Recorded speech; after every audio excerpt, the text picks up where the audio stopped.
Hey guys, आज मैं लेकर के आई हूँ आपके लिए सजेशन बी पार्ट थर्ड, जिनका सेशन है 21 से 24 और पेपर 6 का इंपॉर्टेंट क्वेश्चन, जो क्वेश्चन आपके एग्जाम में आने वाला है। जी हाँ, आज मैं आपको ये बताऊंगी कि आपके एग्जाम में कौन से क्वेश्चन आने वाले हैं, क्योंकि आपका एग्जाम जल्द ही ले लिया जाएगा। जनवरी या फरवरी में आपका एग्जाम ले लिया जाएगा, क्योंकि उनको क्या करना है ना, मतलब सेशन कंप्लीट करना है जल्दी, ताकि जो 23 से 27 वाला स्टूडेंट है उनका जो डबल सेमेस्टर है, 1 ईयर में डबल सेमेस्टर है, उसको कवर किया जा सके।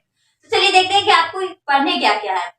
कहा जाए तो बहुत बड़ा ही सिलेबस है, लेकिन देखा जाए और ये निकाला जाए कि आपको क्या पढ़ने है जिससे आपको पास हो जाए और आप अच्छे मार्क्स ला सके, तो वो मैं आज आपको बताने वाली हूँ। Hey guys, welcome back to our channel real English literature. First question जो आपको पेपर 6 में आता है ना, वो आता है आपका explain any 3 of the following. मतलब एक्सप्लेन करना होगा आपको किसी 3 पर। और जो मैंने प्रीवियस में बताया था पेपर 5 का, उसमें 2 करने थे, इसमें 3 करने होंगे। एक्सप्लेन कर, और डोंट वरी, मैं एक्सप्लेन का ट्रिक भी बता दूंगी कि आपको कैसे पता चलेगा कि ये लाइन यहाँ से लिया गया है। तो सबसे पहले आप जानिए कि explain any 3 of the flowing, कोई 3 पे आपको एक्सप्लेन करना है फर्स्ट, जो कि आपको 8 मार्क्स मिलता है। अगर आप 2 कवर करते हैं तो आपको 16 मार्क्स मिलेंगे, अगर 3 करते हैं तो 24 मार्क्स मिलेंगे। 24 मार्क्स आएगा, 3 एक्सप्लेनेशन बनाने होते हैं। After that you will cover critical appreciation of any one। उसके बाद आपको क्रिटिकल एप्रिसिएशन आएगा, मतलब इट मींस के नीचे दिए गए जो भी पोएम है उसको आपको डिस्क्राइब करना है कि उसमें कहना क्या चाह रहे हैं राइटर, वो आपको बताना होगा। जिसमें कि मैंने 3 इंपॉर्टेंट बताया है आपको वही तीनों को कवर करना है, ताकि एक कोई वहां पे आपके एग्जाम में आ जाए। पहला आप कवर करेंगे पैड ब्यूटी। क्या कवर करेंगे? Pad beauty. सेकेंड है सॉन्ग। ये गाना सुनने वाला गाना नहीं है, इस गाने के बारे में कुछ बताएं राइटर, उनका कहना चाहते हैं सॉन्ग के बारे में। ये जब आप पोएम पढ़ेंगे तभी पता चलेगा। फिर है anthem for doomed youth. Anthem for doomed youth, ये 3 ऐसे पोएम है जो इस बार के लिए बहुत ज्यादा इंपॉर्टेंट है, कह सकते हैं VVI है, वेरी वेरी इंपॉर्टेंट। तो अब आप इन दिनों को कवर करते हैं तो कोई एक आपके एग्जाम में आ जाएगा, जिसको कि आप आराम से लिख सकते हो, और इसको बस पढ़ना है कि इसमें कहना क्या चाह रहा है। तो उसके लिए भी आप बेफिक्र रहिए, क्योंकि मैं इसका भी वीडियो अपलोड करूंगी और नोट्स भी। After that you will have to cover Candida. अब कैंडिडा क्या है? ये तो पोएम है नहीं, सुनने से ही लग रहा है नहीं है।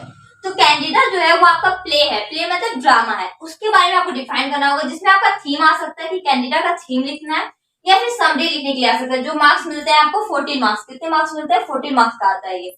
उसी में मैंने दूसरा क्वेश्चन बताया है, कैरेक्टर स्केच करने के लिए आ सकता है कैंडिडा का। कैंडिडा प्ले का भी नाम है और कैंडिडा उसकी राइटर का नाम। जी हाँ, आप सही गेस करें, कैंडिडा आपके प्ले का भी नाम है और उसके कैरेक्टर का भी नाम है। जैसे मैकबेथ का कैरेक्टर भी मैकबेथ था और मैकबेथ प्ले का नाम भी था। तो ये हो गया कैंडिडा से रिलेटेड कि कैंडिडा क्या, कहां, कैसे, इसमें क्या स्टोरी बताया गया है, that you will have to write there. तो ये सारी चीज आपको कैंडिडा के अंदर लिखना होगा। तो पहले आपको क्या करना होगा, कैंडिडा के राइटर के बारे में आपको जानना होगा, साथ ही साथ उसमें क्या स्टोरी इंक्लूड किया गया है ना, उसके बारे में। तो आपका थीम या समरी दोनों में से जो भी आएगा आप उसको अच्छे तरीके से कवर करके 14 मार्क्स ला सकते हैं। उसके बाद क्या आएगा, अ पैसेज टू इंडिया। ये भी सेम है, इसका स्टोरी आपको जानना होगा कि अ पैसेज टू इंडिया में होता क्या है। इसका थीम आ सकता है या समरी आ सकता है। इस बार के इंपॉर्टेंट है a passage to India, theme और स्टोरी, समरी सॉरी। इसके बाद कैरेक्टर स्केच ऑफ मोर। ये जो है ना वो अ पैसेज टू इंडिया का एक कैरेक्टर है, जिसका कैरेक्टर स्केच करने के लिए आ सकता है कि ये इसमें क्या क्या रोल था इनका, इन्होंने क्या क्या किया, इससे रिलेटेड आपको लिखना होगा। या आप समरी लिखिए या तो इसका कैरेक्टर स्केच कर लीजिए, ये कंफर्म है। तो ये 14 मार्क्स ये भी आपको दिलाता है। फिर आपका क्या आएगा, the duty of the society to the artist. The duty of the society to the artist, ये आपका 14 मार्क्स दिलाता है। इसमें मैंने एक और ऑप्शन बताया, मतलब इसमें 2 ऑप्शन बताए मैंने, the challenge of our time. The challenge of our time cover कीजिए, या the duty of the society to the artist. ये दोनों को कवर कर लेते हैं तो एक क्वेश्चन कंफर्म है, जो आपका क्या दिलाएगा, 14 मार्क्स दिलाएगा आपको। तो मैंने सारे में देखे होंगे कुछ ऑप्शन बताया। जी हाँ, ऑप्शन इसलिए बताना पड़ता है क्योंकि अगर ये नहीं आया तो ये तो आ जाएगा ना। एक्सप्लेनेशन एनी 3, उसके लिए बेफिक्र रहिए, आई विल टेल यू। उसके बाद क्या होगा, क्रिटिकल एप्रिसिएशन, 3 पोएम ही तो पढ़ना है ना, पोएम पढ़ लीजिए और वहां जाकर के लिख देना है। फिर क्या है, कैंडिडा का थीम या समरी या स्केच करना है, तो कैंडिडा का समरी कवर कर लेते हैं, सबसे बेस्ट रहेगा। सुनना है और लिख के आना है, मैं नोट्स भी अपलोड कर दूंगी। फिर आप पैसेज टू इंडिया का भी सेम है, या फिर मोर का थोड़ा क्या जाना कैरेक्टर्स के साथ। अब इतना सा स्टोरी है कैरेक्टर का, इतना छोटा है आप उसका प्ले, वो जो रोल में इतना सा को आप 4 या 6 पेज में कैसे लिखेंगे। इससे बढ़िया कि आप समझी लिख दीजिए। आई थिंक अब आपके अकॉर्डिंग जो सही करते हैं आप वो कर सकते हैं। तो आपका पैसेज टू इंडिया भी हो गया। फिर the duty of the society, इसको करना पड़ेगा, और सेकेंड है the challenge of our time, ये दोनों को भी करना पड़ेगा आपको। फिर क्या है, ऑब्जेक्टिव्स आपके आते हैं, कितने ऑब्जेक्टिव्स आते हैं, जिसमें कि दो तरह का ऑब्जेक्टिव आता है। पहला आएगा आपका ट्रू फॉल्स, जो कि 10 मार्क्स का रहेगा, 10 मार्क्स का रहेगा, ट्रू और फॉल्स।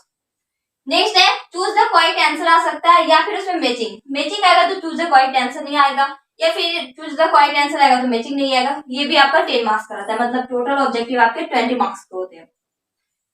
तो अब प्रॉब्लम के ऑब्जेक्टिव कैसे करेंगे, तो मैंने अपलोड कर दिया प्रीवियस ईयर सारे क्वेश्चन का आंसर ऑब्जेक्टिव का, आप वहां से जाकर के देख सकते हैं।